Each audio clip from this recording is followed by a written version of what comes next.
Hi guys, I have a major update on our caterpillars, but first let's go over the life cycle of a butterfly. So you can see in the poster above me that the butterfly life cycle repeats itself over and over again. You always start off with an egg, right here. Now an egg could be on a leaf, it could be in an egg sac, it could be on the ground. Wherever the mother caterpillar feels the egg is safe, she'll lay the egg, or eggs. After a few days, the egg will pop open and a baby caterpillar will come out. Now normally when they first come out, they're really small, and then they eat and they grow up. And once they're really nice and big and they're like grown-up caterpillars, they'll find a nice safe place like a branch or another leaf or a twig, and they'll make themselves into the shape of a J, like the letter J, an uppercase one. And then they'll start to build something special around themselves called a cocoon or a chrysalis. They'll hang there for maybe a few days up to a few weeks. During that time, their body is going through something called metamorphosis. This pink word in the middle. Sorry, this is hard to do upside down. Metamorphosis. Metamorphosis is a special word for your body's changing. So when they're in their cocoon or chrysalis, the caterpillar's body starts to grow wings and antennae and legs, and it grows bigger and bigger until there's no more room. And then it comes out of the chrysalis and it's a beautiful butterfly. Then, after the butterfly lives for a little bit, and they're grown-up butterflies, they'll lay their own eggs. And then the eggs will turn into caterpillars, which will make chrysalises or cocoons, that'll turn into butterflies, and the cycle repeats.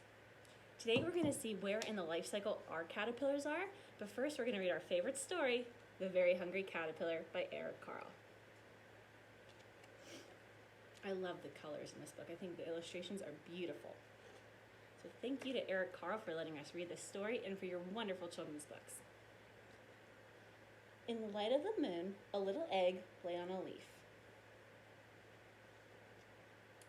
One Sunday morning, the warm sun came up and pop!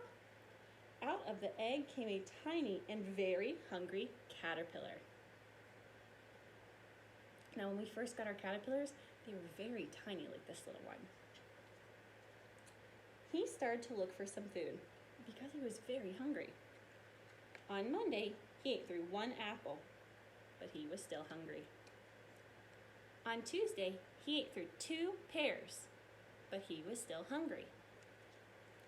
On Wednesday, he ate through 3 plums, but he was still hungry. On Thursday, he ate through 4 strawberries, but he was still hungry.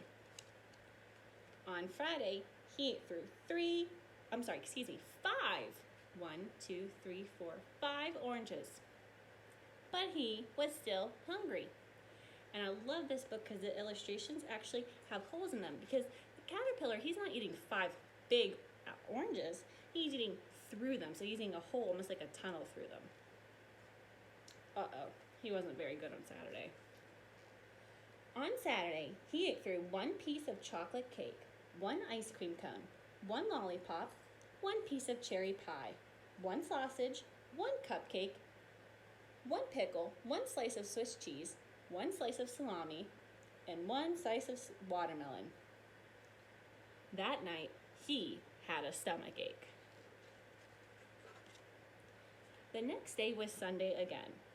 The caterpillar ate through 1 nice green leaf, and after that, he felt much better.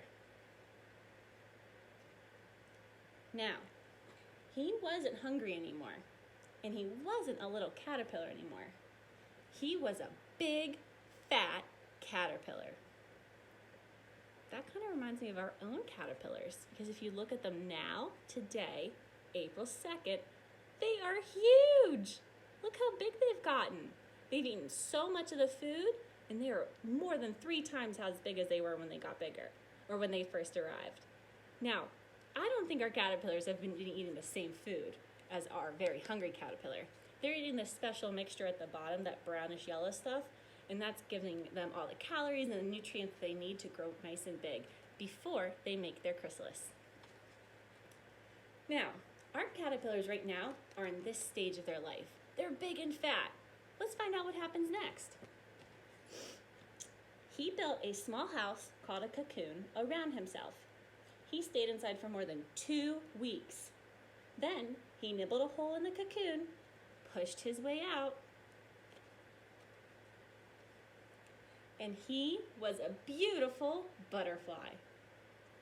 I love this book because it helps us follow along in the life cycle of our very own caterpillars. Now, since our caterpillars right now are big and fat, what do you think the next thing that they're going to do in their life cycle is? Do you think it is to turn into a butterfly, lay an egg, build a chrysalis or cocoon, or eat some more?